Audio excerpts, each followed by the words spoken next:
Study circle में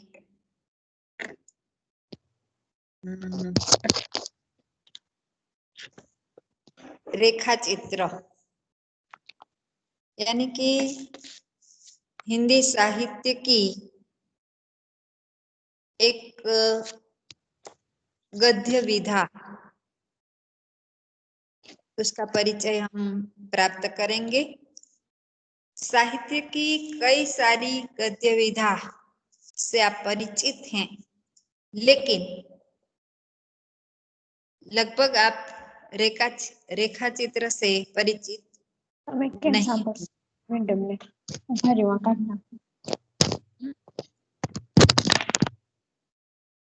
रेखा चित्र, शायद आपके मन में एक प्रश्न होगा, क्योंकि रेखा चित्र से ही हमें पता चलता है कि ये कोई ड्राइंग की बात होगी, लेकिन रेखा चित्र एक ऐसी ही विधा है। सबसे पहले हम रेखा चित्र शब्द का उद्भव और उनका अर्थ देखें तो रेखा चित्र शब्द अंग्रेजी के स्केच शब्द का अनुवाद है, यानी कि अंग्रेजी में जो स्केच शब्द है उसका अनुवाद है। और दो शब्द रेखा और चित्र के योग से बना है। जिस तरह कोई ड्राइंग करने वाला व्यक्ति पहले वे रेखा अंकित करते हैं और फिर धीरे धीरे धीरे इन रेखाओं से एक चित्र तैयार करते हैं, उसी तरह एक गद्य विधा में रेखा चित्रकार शब्दों के द्वारा एक चित्र हमारे सामने प्रस्तुत करते हैं।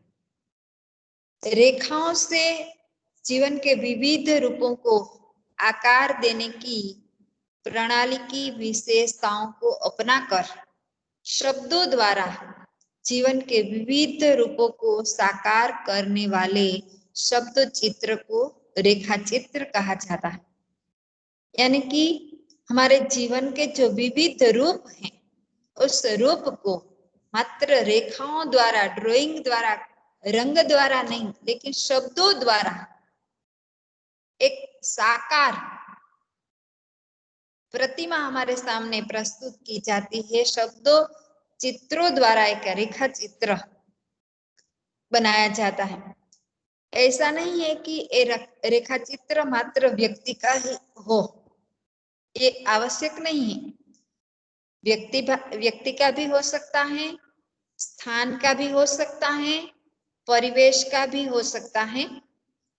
यानी कि जब रेखा चित्र बनाने वाला व्यक्ति या लिखने वाला व्यक्ति कोई व्यक्ति का भी शब्दों के द्वारा रेखा चित्र बनाता है, कोई स्थल विशेष को भी हमारे सामने खड़ा कर देता है शब्दों के द्वारा अपनी कल्पना का रंग भरकर, तो कभी कभी वे कोई परिवेश को भी हमारे सामने जीवंत कर देता है। इसीलिए इस विधा में क्रमबद्धता नहीं है। जिस तरह कथा वस्तु होती है ना गद्य विधाओं में, उदाहरण के रूप में कहानी, उपन्यास, नाटक, उसमें क्रमबद्धता होती है। यहाँ रेखा चित्रकार क्रमबद्धता का ध्यान नहीं रखता, लेकिन वे किसी भी व्यक्ति की आकृति यानी कि शब्दों द्वारा हमारे सामने आकृति रेखा प्रस्तुत करना चाहता है, तो वह उस व्यक्ति की चाल, ढाल, स्वभाव, उनकी विशेषताओं को शब्दों द्वारा सजीव चित्रण करता है। हमें लगता है कि कोई व्यक्ति यदि रेखा चित्रकार बताता है कि उसकी चाल हिरण जैसी है, तो हमारे सामने एक चित्र खड़ा हो जाता है कि वह किस तरह चलता है, उनका स्वभाव कैसा है। उदाहरण के रूप में ऐसा बताया कि चंचल, तो हमारे सामने एक चंचल व्यक्ति खड़ा हो जाता है। ऐसा बताया जाता है कि वे स्वरूपवान हैं, वे धीर गंभीर हैं। तो एक चित्र हमारे सामने शब्दों के द्वारा चित्र तैयार करते हैं। तो इस तरह वे रेखा चित्र द्वारा शब्द चित्र व्यक्त करते हैं, जिसका अर्थ ऐसा होता है कि ऐसे रेखाओं को जो क्रमबद्ध ब्योरा न देकर उसके अनुकरण पर लिखता है और उसे हम रेखा चित्र कहते हैं। कहने का मतलब कि रेखा चित्रकार जब रेखा चित्र लिखते हैं तो थोड़े शब्दों में बहुत कुछ अनुकरण पर लिखता है, बहुत कुछ कह देता है। इसी तरह रेखा चित्र बनता है। हिंदी में रेखा चित्र विधा की शुरुआत छायावाद युग से मानी जाती है। शायद एसवाई वाली बच्चियां भी जानती होगी और टीवाई वाली बच्चियां तो सेमेस्टर 5 में पढ़ चुकी है कि हिंदी साहित्य के इतिहास में आधुनिक काल जो चौथा काल है, आधुनिक काल में भारतेंदु युग, द्विवेदी युग, प्रेमचंद युग और इसके बाद छायावाद युग का आविर्भाव होता है। छायावाद से एसवाई वाली बच्चियां भी जानती होगी क्योंकि कविताएं पढ़ती हैं।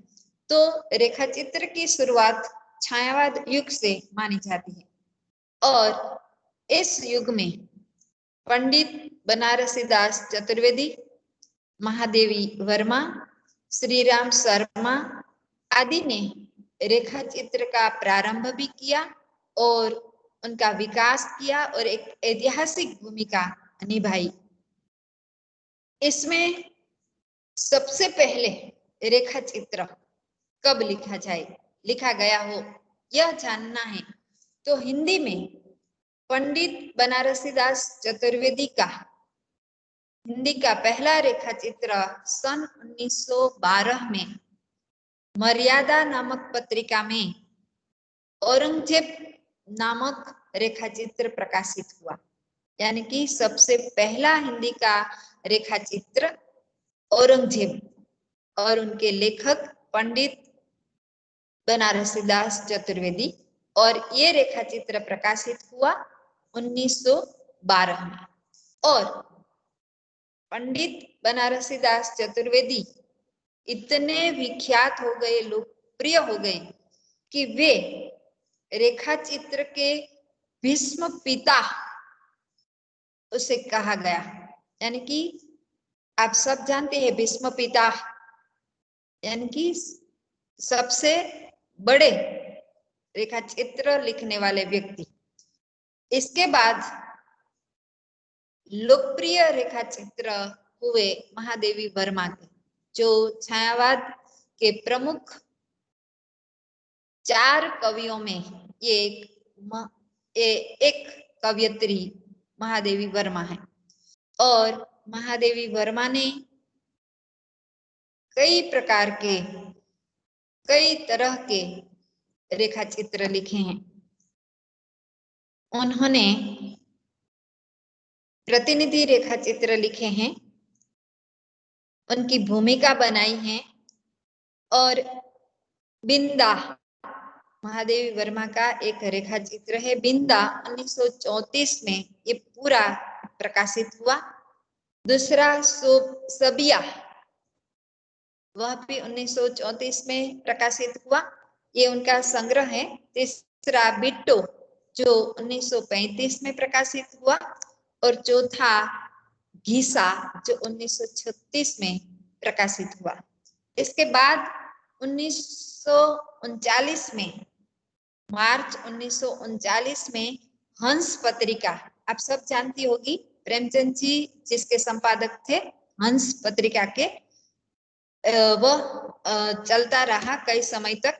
तो मार्च 1939 में रेखा चित्र विशेषांक एक खास प्रकाशित हुआ और इनमें इस हंस पत्रिका में बनारसी दास चतुर्वेदी के उल्लेखनीय रेखाचित्र प्रकाशित हुए। इसके बाद उन्होंने मधुकर रेखाचित्र यानी कि मधुकर नामक एक रेखाचित्र विशेषांक प्रकाशित किया 1946 में। उनका संपादन भी बनारसी दास चतुर्वेदी ने किया। तो इस तरह हिंदी में रेखाचित्र लिखने की परंपरा बनारसी दास चतुर्वेदी ने 1912 से की और इसके बाद महादेवी वर्मा और अन्य श्री राम शर्मा और अन्य लेखकों ने रेखाचित्र लिखे। तो रेखाचित्र को हम कैसे पहचाने, क्योंकि हिंदी में एक और भी विधा है संस्मरण। संस्मरण से आप परिचित शब्द से ही पहचान लेते होंगे कि याद, दूसरों को याद करना। तो रेखाचित्र और संस्मरण दोनों समान समान लगते हैं। इसलिए हिंदी में दो तरह के रेखाचित्र लिखे गए, एक संस्मरणात्मक रेखाचित्र और एक रेखाचित्रात्मक संस्मरण, यानी कि किसी को याद करके रेखाचित्र लिखना और संस्मरण यानी कि याद करते हुए रेखा, दोनों पर्याय दिखाई देते हैं। इस तरह महादेवी वर्मा के जो रेखाचित्र हैं वह संस्मरणात्मक रेखाचित्र हैं।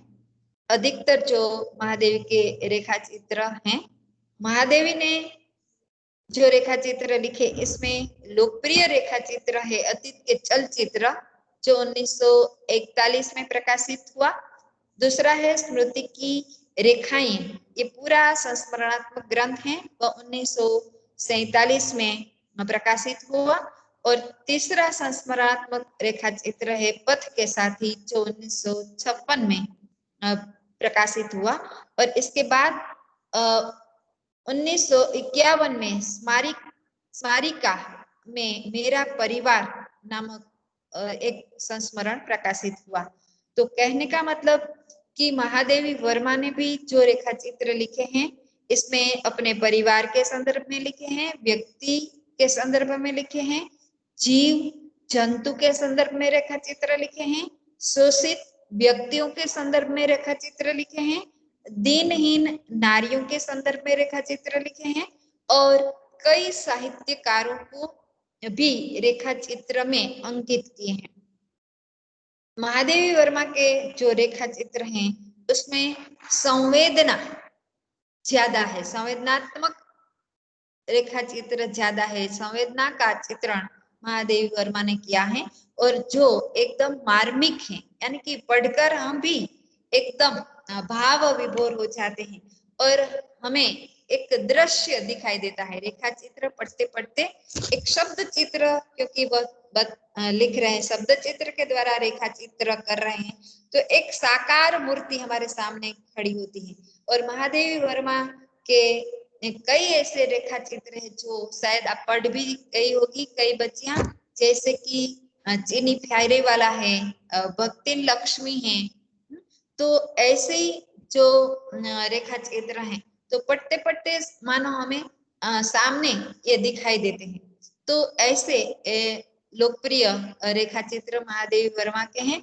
इसके बाद शिव पूजन सहाय का वे दिन रेखाचित्र संग्रह भी हिंदी में बहुत उल्लेखनीय है। तो इस प्रकार हिंदी में रेखाचित्र यानी कि रेखाचित्र एक गद्य साहित्य है, उसका आरंभ हुआ और एकदम लोकप्रिय हुए हैं। एक और हम महादेवी के काव्य को पढ़ते हैं तो आप स्वयं पढ़ गई होगी कि मैं दुख भरी बदली, और कई छात्राएं कहती भी है कि महादेवी इतनी दुखी क्यों थी। उनका एक काव्य पंक्ति है कि तुमको पीड़ा में ढूंढूं, तुम में ढूंढूंगी पीड़ा, यानी कि हर तरह वे दर्द में जीने वाली, पीड़ा को ढूंढने वाली। लेकिन यही महादेवी जब रेखाचित्र लिखती हैं तो एक अलग ही परिचय हमें मिलता है, एक ऐसी संवेदनात्मक, एक ऐसी सहानुभूतिमय व्यक्ति का दर्शन हमें होता है। तो महादेवी वर्मा कवियत्री के रूप में आप सभी को पता है कि उसे आधुनिक मीरा का दर्जा मिला है, लेकिन वे एक लोकप्रिय रेखाचित्र लिखने वाली लेखिका भी हैं। तो हिंदी साहित्य में रेखाचित्र को यदि उच्च कक्षा तक कोई ले जाने वाले व्यक्ति हैं, उच्च स्थान पर बिठाने वाले कोई लेखिका है, तो वह महादेवी वर्मा है। तो आज मैं यहाँ तक रखती हूँ। आगे का दौर मैं चांदनी मैडम को सौंपती हूँ। चांदनी मैडम आपको रेखा चित्र के बारे में अब आपको बताएगी।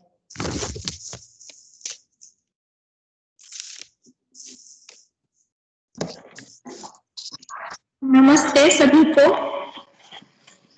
नमस्ते मैडम।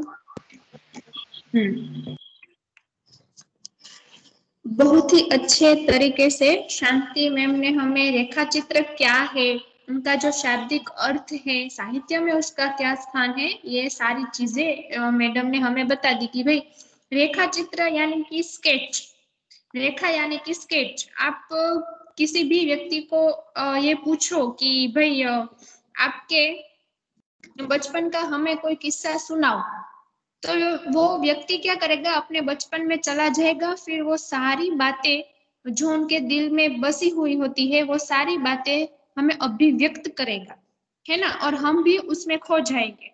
तो ये था बाहरी अभिव्यक्ति का एक साधन, जबकि रेखा चित्र बिल्कुल ऐसा है, लेकिन उसमें क्या होता है कि शब्दों का जादू होता है। रेखा चित्र में वैसे तो महादेवी वर्मा का नाम बहुत ही उच्च स्थान पर पाया गया है और उन्होंने वास्तव में इतने अच्छे अच्छे रेखा चित्र लिखे हैं, ना कि सिर्फ मनुष्य पे बल्कि पशुओं पर भी लिखे हैं उन्होंने रेखा चित्र। और रेखा चित्र जो है उनमें कौन कौन सी लाक्षणिकताएं होती है वो अभी फिलहाल मैं आपको बता रही हूँ कि रेखा चित्र में यथार्थमयता यानी कि यथार्थ का वर्णन जो होता है वो होता है। उसके बाद उसमें एकात्मकता यानी कि लेखक जो है वो रेखा चित्र में लिखते वक्त इतने खो जाते हैं कि वो मतलब हम जब रेखा चित्र पढ़े तो हमें खुद को ये लगता है कि ये सब हमारी आंखों के सामने हो रहा है, ऐसा लगता है हम। उसके बाद पात्र या फिर वस्तु की विशेषताओं को उभारना। रेखा चित्र का काम क्या है कि जिस पर भी हम रेखा चित्र लिख रहे हैं, कोई व्यक्ति है, कोई घटना है, कोई पशु पक्षी है, उनका जो पात्र है, उनकी जो विशेषता है, हमें उन्हें उभारना होता है। रेखा चित्र में मेन लाक्षणिकता एक यह है। उसके बाद वर्णन की जो कल्पना है, उसके बाद मोहक रंग यानी कि आप जिस प्रकार से पात्र का वर्णन कर रहे हैं, ये सारी बातें जो है वो रेखा चित्र में अत्यंत आवश्यक है। ये सारी बातें अगर रेखा चित्र में ना हो तो रेखा चित्र है वो एकदम निर्जीव और नीरस लगेगा, पढ़ने में भी मजा नहीं आएगा और समझने में भी मजा नहीं आएगा। और रेखा चित्र में मुख्यत्वे 3 शैली जो है वो साहित्य में दिखी जाती है। रेखा चित्र में मुख्यत्वे चित्रात्मकता, भावात्मकता और सांकेतिक, ये तीनों शैली जो है वो हमें रेखा चित्र में दिखाई पड़ती है। अभी आपको अगर मैं एक रेखा चित्र के बारे में बताऊं, वैसे तो मैम ने कहा है कि चीनी फेरी वाला, फिर भक्तिन, लक्ष्मी। रेखा चित्र में महादेवी वर्मा ने, वैसे तो महादेवी वर्मा का अत्यंत लोकप्रिय है और मेरा भी है ये भक्तिन जो है वो, क्योंकि रेखा चित्र में, इस रेखा चित्र में महादेवी वर्मा ने उनके घर पे काम पर आने वाली एक लेडी है, एक स्त्री है, उन पर ये पूरा जो रेखा चित्र है वो उन्होंने लिखा है कि भाई उनकी दिनचर्या कैसे शुरू होती है। वैसे तो भक्तिन का नाम लक्ष्मी है, लेकिन रेखा चित्र में और महादेवी वर्मा ने लक्ष्मी ऐसा लिखा है रेखा चित्र में।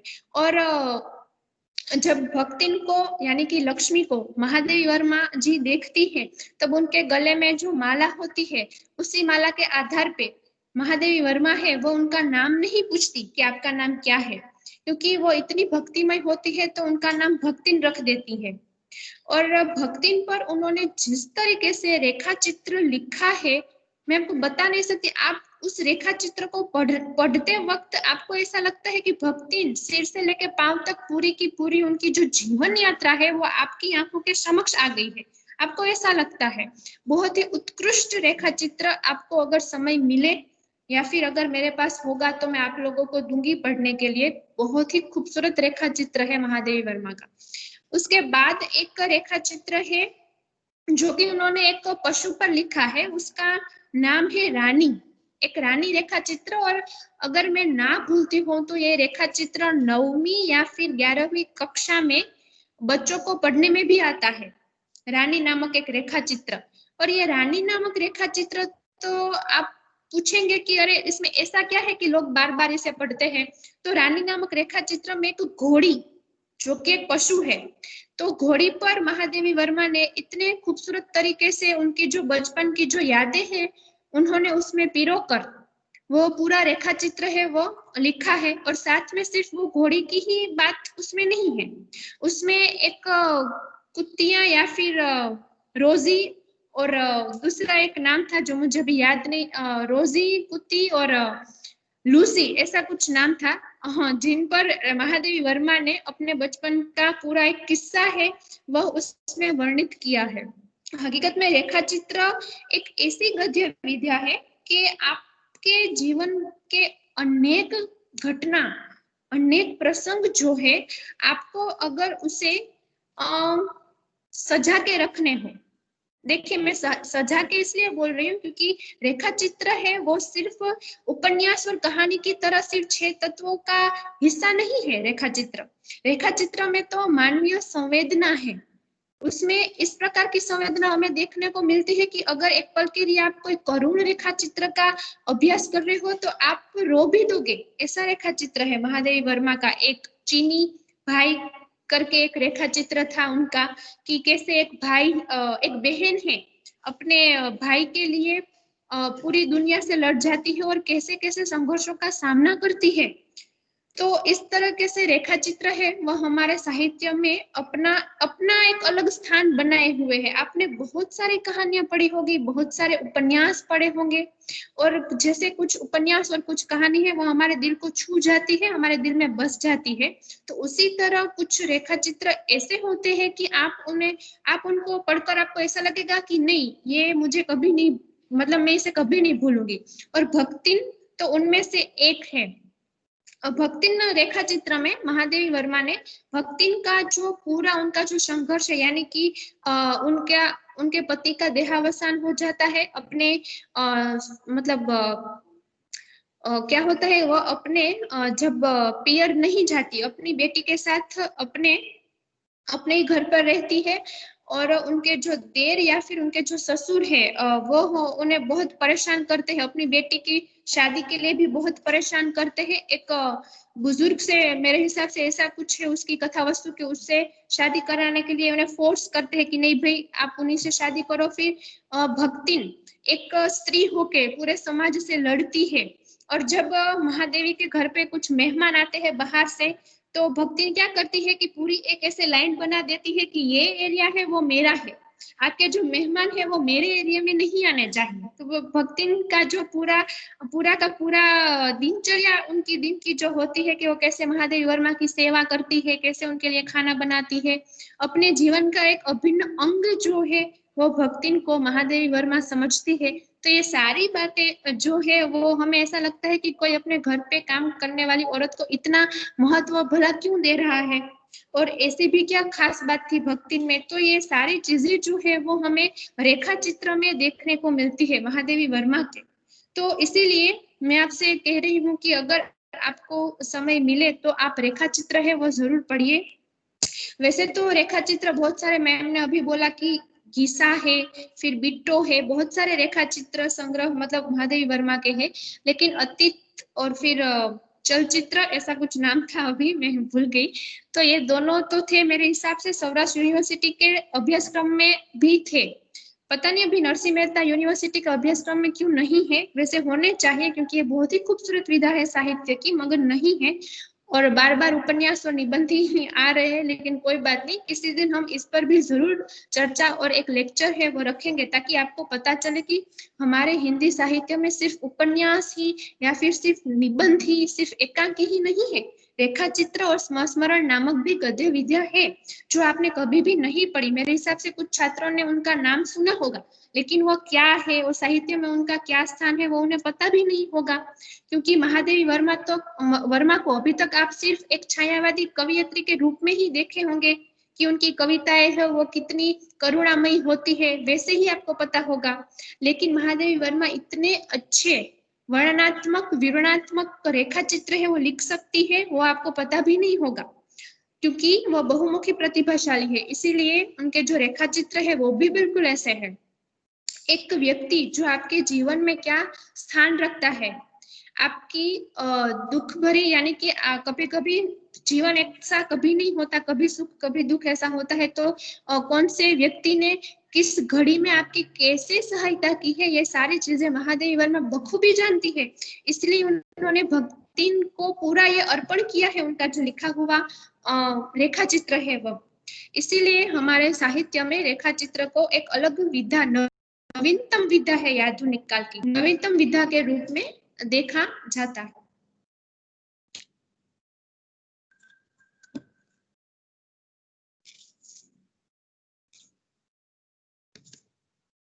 वैसे तो मेरा अभी विचार था कि एक वीडियो जो है वो मैं दिखाऊं, लेकिन मेरे फोन में स्पीकर की थोड़ी प्रॉब्लम है। भक्ति का पूरा था एक रेखा चित्र का वीडियो, तो अगर हमारे पास वक्त फिलहाल थोड़ा सा है तो जितना देख सके हम उतना देखने का प्रयत्न करते हैं। ओके चांदनी, मैं दिखाऊं या आप दिखा रही है? मैम कोई बात नहीं, आप ही दिखा दीजिए, मेरे फोन में थोड़ा बैटरी का इशू है इसलिए नहीं होगा। ओके, तो मैं ट्राई करती हूँ, मेरे में से होगा तो। जी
मैडम अवाज नहीं आवतो। अब पर जब कोई जिज्ञासु उससे इस संबंध में प्रश्न कर बैठता है तब वह पलकों को आधी तक गिराकर और चिंतन की मुद्रा में छुट्टी को कुछ ऊपर उठा श्वास भरकंठ से उत्तर देती है, तो बच्चे काका बताए यही 50 बरस के संग्रहित है। इस हिसाब से मैं 75 की ठहरती हूँ और वह 100 वर्ष की आयु भी पार कर जाती है। इसका भक्तिन को पता नहीं, पता हो भी तो संभवतः वो मेरे साथ बीते हुए समय में रत्ती भर भी कम न करना चाहेगी। मुझे तो विश्वास होता जा रहा है कि कुछ वर्ष और बीत जाने पर वह मेरे साथ रहने के समय को खींचकर 100 वर्ष तक पहुंचा देगी, चाहे उसके हिसाब से मुझे 150 वर्ष की असंभव आयु का भार क्यों न ढोना पड़े। सेवक धर्म में हनुमान जी से स्पर्धा करने वाली भक्तिन किसी अंजना की पुत्री न होकर एक अनाम धन्य गोपालिका की कन्या है। नाम है लक्ष्मी अर्थात लक्ष्मी। पर जैसे मेरे नाम की विशालता मेरे लिए दुर्वाह है, वैसे ही लक्ष्मी की समृद्धि भक्तिन के कपाल की कुंचित रेखाओं में नहीं बंध सकी। वैसे तो जीवन में प्रायः सभी को अपने अपने नाम का विरोधाभास लेकर जीना पड़ता है, पर भक्तिन बहुत समझदार है, क्योंकि वो अपना समृद्धि सूचक नाम किसी को बताती नहीं। केवल जब नौकरी की खोज में आई थी तब ईमानदारी का परिचय देने के लिए उसने शेष इतिवृत्त के साथ यह भी बता दिया, पर इस प्रार्थना के साथ कि मैं कभी नाम का उपयोग ना करूं। उपनाम रखने की प्रतिभा होती तो मैं सबसे पहले उसका प्रयोग अपने ऊपर करती। इस तथ्य को वह देहातिन क्या जाने। इसी से जब मैंने कंठी माला देखकर उसका नया नामकरण किया, तब वह भक्तिन जैसे कवित्वहीन नाम को पाकर भी गदगद हो उठी। भक्तिन के जीवन का इतिवृत्त बिना जाने हुए उसके स्वभाव को पूर्णता क्या अंशतः समझना भी कठिन होगा। वह ऐतिहासिक झूसी में एक गांव प्रसिद्ध एक सूरमा की इकलौती बेटी ही नहीं, विमाता की किंवदंती बन जाने वाली ममता की छाया में भी पली है। 5 वर्ष की वय में उसे हड़िया ग्राम के एक संपन्न गोपालक की सबसे छोटी पुत्र वधु बनाकर पिता ने शास्त्र से 2 पग आगे रहने की ख्याति कमाई और 9 वर्षीय युवती का गौना देकर विमाता ने बिना मांगे पराया धन लौटाने वाले महाजन का पुण्य लूटा। पिता का उस पर अगाध प्रेम होने के कारण ईर्ष्यालु और संपत्ति की रक्षा में सतर्क विमाता ने उनके मरणांतक रोग का समाचार तब भेजा जब वह मृत्यु की सूचना भी बन चुका था। रोने पीटने के अपशकुन से बचने के लिए सास ने भी उसे कुछ न बताया। बहुत दिन से नैहर नहीं गई है, सो जाकर देखा वे, यही कहकर और पहना उड़ाकर सास ने उसे विदा कर दिया। इस अप्रत्याशित अनुग्रह ने उसके पैरों में जो पंख लगा दिए थे वे गांव की सीमा में पहुंचते ही चढ़ गए। हाय लक्ष्मी नाब आई।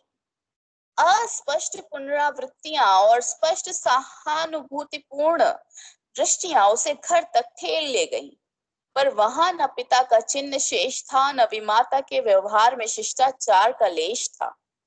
दुख से शिथिल और अपमान से जलती हुई वह उस घर में पानी भी बिना पिए उल्टे पैरों ससुराल लौट पड़ी। सास को खरी खोटी सुनाकर उसने विमाता पर आया हुआ क्रोध शांत किया और पति के ऊपर गहने फेंक फेंक कर उसने पिता के चीर विच्छोह की मर्म व्यथा व्यक्त की। जीवन के दूसरे परिच्छेद में सुख की अपेक्षा दुखी अधिक है। जब उसने गेहुए रंग और बटिया जैसे मुख वाली पहली कन्या के 2 संस्करण और कर डाले, तब सास और जेठानियों ने ओठ बिचकाकर उपेक्षा प्रकट की। उचित भी था, क्योंकि सास 3-3 कमाऊ वीरों की विधात्री बनकर मच्छिया के ऊपर विराजमान पुरखिन के पद पर अभिषिक्त हो चुकी थी और दोनों जेठानियां काक भुषुंडी जैसे काले लालों की क्रमबद्ध सृष्टि करके इस पद के लिए उम्मीदवार थी। छोटी बहू के लीक छोड़कर चलने के कारण उसे दंड मिलना आवश्यक हो गया। जेठानियां बैठकर लोक चर्चा करती और उनके कलूटे लड़के धूल उड़ाते। वह मट्ठा फेरती, कूटती, पीसती, रांधती और उसकी नन्ही लड़कियां गोबर उठाती, कंडे पाथती। जेठानियां अपने भात पर सफेद राब रखकर गाढ़ा दूध डालती और अपने लड़कों को ओटते हुए दूध पर से मलाई उतार कर खिलाती। वह काले गुड़ की डली के साथ कठौती में मट्ठा पाती और उसकी लड़कियां चने बाजरे की खुगरी चबाती। इस दंड विधान के भीतर कोई ऐसी धारा नहीं थी जिसके अनुसार खोटे सिक्कों की टकसाल जैसी पत्नी से पति को विरक्त किया जा सकता। सारी चुगली चबाई की परिणति उसके पति प्रेम को बढ़ाकर ही होती थी।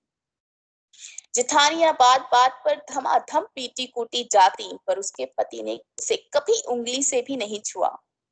वह बड़े बाप की बड़ी बात वाली बेटी को पहचानता था। इसके अतिरिक्त परिश्रमी, तेजस्विनी और पति के प्रति रोम रोम से सच्ची पत्नी को वह चाहता भी बहुत रहा होगा, क्योंकि उसके प्रेम के बल पर ही पत्नी ने अलगौछा करके सबको अंगूठा दिखा दिया। काम वही करती थी, इसलिए गाय भैंस, खेत खलिहान, अमराई के पेड़ आदि के संबंध में उसी का ज्ञान बहुत बढ़ा चढ़ा था। उसने छाट छाट कर ऊपर से असंतोष की मुद्रा के साथ और भीतर से पुलकित होते हुए जो कुछ लिया वह सबसे अच्छा भी रहा। साथ ही परिश्रमी दंपति के निरंतर प्रयास से उसका सोना बन जाना भी स्वाभाविक हो गया। धूमधाम से बड़ी लड़की का विवाह करने के उपरांत पति ने घरौंदे से खेलती हुई 2 कन्याओं और कच्ची गृहस्थी का भार 29 वर्ष की पत्नी पर छोड़कर संसार से विदा ली। जब वह मरा तब उसकी अवस्था 36 वर्ष से कुछ ही अधिक रही होगी। पर पत्नी आज उसे बुढ़ऊ कहकर स्मरण करती है। भक्तिन सोचती है कि जब वह बूढ़ी हो गई तब क्या परमात्मा के यहाँ वे भी न बुढ़ा गए होंगे। अतः उन्हें बुढ़ऊ न कहना उनका घोर अपमान है। हाँ, तो भक्तिन के हरे भरे खेत, मोटी ताजी गाय भैंस और फलों से लदे पेड़ देखकर जेठ जेठौतों के मुंह में पानी भर आना ही स्वाभाविक था। इन सब की प्राप्ति तो तभी संभव थी जब भयाहू दूसरा घर कर लेती, पर जन्म से खोटी भक्तिन इनके चकमे में आई ही नहीं। उसने क्रोध से पांव पटक पटक कर आंगन को कंपायमान करते हुए कहा, हम कुकरी बुलारी ना होए, हमार मसाई तो हम दूसरा के जाप नहीं तो तुम्हार बच्चे के छाती पे हो रहा भूजब और राज करब, समझे रहो। उसने ससुर, अजिया ससुर और जाने कई पीढ़ियों के ससुर गणों की उपार्जित जगह जमीन में से सोए की नोक बराबर भी देने की उदारता नहीं दिखाई। इसके अतिरिक्त गुरु से कान फुकवा, कंठी बांध और पति के नाम पर घी से चिकने केशों को समर्पित कर अपने कभी न टलने की घोषणा कर दी। भविष्य में भी संपत्ति सुरक्षित रखने के लिए उसने छोटी लड़कियों के हाथ पीले कर उन्हें ससुराल पहुंचाया और पति के चुने हुए बड़े दामाद को घर जमाई बनाकर रखा। इस प्रकार उसके जीवन का तीसरा परिच्छेद आरंभ हुआ। भक्तिन का दुर्भाग्य भी उससे कम हटी नहीं था। इसी से किशोरी से युवती होते ही बड़ी लड़की भी विधवा हो गई। भयहू से पार ना पा सकने वाले जेठों और काकी को परास्त करने के लिए कटिबद्ध जिठौतों ने न आशा की एक किरण देख पाई। विधवा बहन के गठबंधन के लिए बड़ा जिठौत अपने तीतर लड़ाने वाले साले को बुला लाया, क्योंकि उसका हो जाने पर सब कुछ उन्हीं के अधिकार में रहता। भक्तिन की लड़की भी माँ से कम समझदार नहीं थी। इसी से उसने वर्ग को नापसंद कर दिया। बाहर के बहनोई का आना छछेरे भाइयों के लिए सुविधाजनक नहीं था, अतः वह प्रस्ताव जहां का तहां रह गया। जब वे दोनों माँ बेटी खूब मन लगाकर अपनी संपत्ति की देखभाल करने लगी और मान न मान मैं तेरा मेहमान की कहावत चरितार्थ करने वाले वर्ग के समर्थक उसे किसी न किसी प्रकार पति की पदवी अभिषिक्त करने का उपाय सोचने लगी। एक दिन माँ की अनुपस्थिति में वर महाशय ने बेटी की कोठरी में घुसकर भीतर से द्वार बंद कर लिया और उसके समर्थक गांव वालों को बुलाने लगे। युवती ने जब इस डकैत वर की मरम्मत कर कुंडी खोली तब पंच बेचारे समस्या में पड़ गए। तीतरबाज युवक कहता था वह निमंत्रण पाकर भीतर गया। युवती उसके मुख पर अपनी 5 उंगलियों के उभार में इस निमंत्रण के अक्षर पढ़ने का अनुरोध करती थी। अंत में दूध का दूध और पानी का पानी करने के लिए पंचायत बैठी और सबने सिर हिला हिलाकर इस समस्या का मूल कारण कलयुग को स्वीकार किया। अपीलहीन फैसला हुआ कि चाहे उन दोनों में एक सच्चा हो चाहे दोनों झूठे, पर जब वे एक कोठरी से निकले तब उनका पति पत्नी के रूप में रहना ही कलयुग के दोष का परिमार्जन कर सकता है। अपमानित बालिका ने होठ काट कर लहू निकाल दिया और माँ ने अग्निय नेत्रों से गले पड़े दामाद को देखा। संबंध कुछ सुखकर नहीं हुआ, क्योंकि दामाद अब निश्चित होकर तीतर लड़ाता था और बेटी विवश क्रोध से जलती रहती थी। इतने यत्न से संभाले हुए गाय ढोर खेती बाड़ी जब पारिवारिक द्वेष में ऐसे झुलस गए कि लगान अदा करना भी भारी हो गया। सुख से रहने की कौन कहे। अंत में एक बार लगान न पहुंचने पर जमींदार ने भक्तिन को बुलाकर दिन भर कड़ी धूप में खड़ा रखा। यह अपमान तो उसकी कर्मठता में सबसे बड़ा कलंक बन गया। अतः दूसरे ही दिन भक्तिन कमाई के विचार से शहर आ पहुंची। घुटी हुई चांद को मोटी मैली धोती से ढके और मानो सब प्रकार की आहट सुनने के लिए कान कपड़े से बाहर निकाले हुए भक्तिन जब मेरे यहाँ सेवक धर्म में दीक्षित हुई, तब उसके जीवन के चौथे और संभवतः अंतिम परिच्छेद का जो अंत हुआ, उसकी इति अभी दूर है। भक्तिन की वेशभूषा में गृहस्थ और वैरागी का सम्मिश्रण देखकर मैंने शंका से प्रश्न किया, क्या तुम खाना बनाना जानती हो? उत्तर में उसने ऊपर के होठ को सिकोड़ा और नीचे के अधर को कुछ बढ़ाकर आश्वासन की मुद्रा के साथ कहा, ये कौन बड़ी बात आए, रोटी बनाए जाने थे, दाल रात रही थी, साग भाजी छौक सकित है, और का बाकी रहा। दूसरे दिन तड़के ही सिर पर कई लोटे औधा कर उसने मेरी धुली धोती जल के छींटों से पवित्र कर पहनी और पूर्व के अंधकार और मेरी दीवार से फूटते हुए सूर्य और पीपल का 2 लोटे जल से अभिनंदन किया। 2 मिनट नाक दबाकर जप करने के उपरांत जब वह कोयले की मोटी रेखा से अपने साम्राज्य की सीमा निश्चित कर चौके में प्रतिष्ठित हुई, तब मैंने समझ लिया कि इस सेवक का साथ टेढ़ी खीर है। मैंने भोजन के साथ में नितांत वितराग होने पर भी मैं पाक विद्या के लिए परिवार में प्रख्यात हूँ और कोई भी पाक कुशल दूसरे के काम भी नुक्ताचीनी बिना किए रह नहीं सकता। पर जब छूत पाक पर प्राण देने वाले व्यक्तियों का बात बात पर भूखा मरना स्मरण हो आया और भक्तिन की शंकाकुल दृष्टि में छिपे हुए निषेध का अनुभव किया, तब कोयले की रेखा मेरे लिए लक्ष्मण के धनुष से खींची हुई रेखा के सामने दुर्लभ हो उठी। निरुपाय अपने कमरे में बिछौने में पड़कर नाक के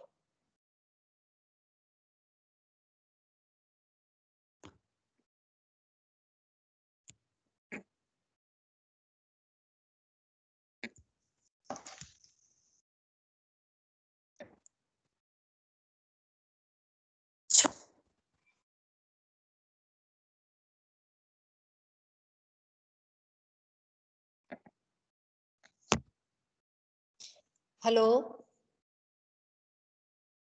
यस मैडम। Hello madam. हाँ बेटा, આમાં છે ને આ હવે પૂરું નહીં થાય, બહુ લાંબુ છે અને નેટ પણ પૂરું થવા આવ્યું છે, એટલે ફરી પાછું ક્યારેક તમને આ અધૂરું છે એ બતાવશું. આજે અહીંયા સુધી રાખીએ. હા, okay madam. Bye. Bye bye madam.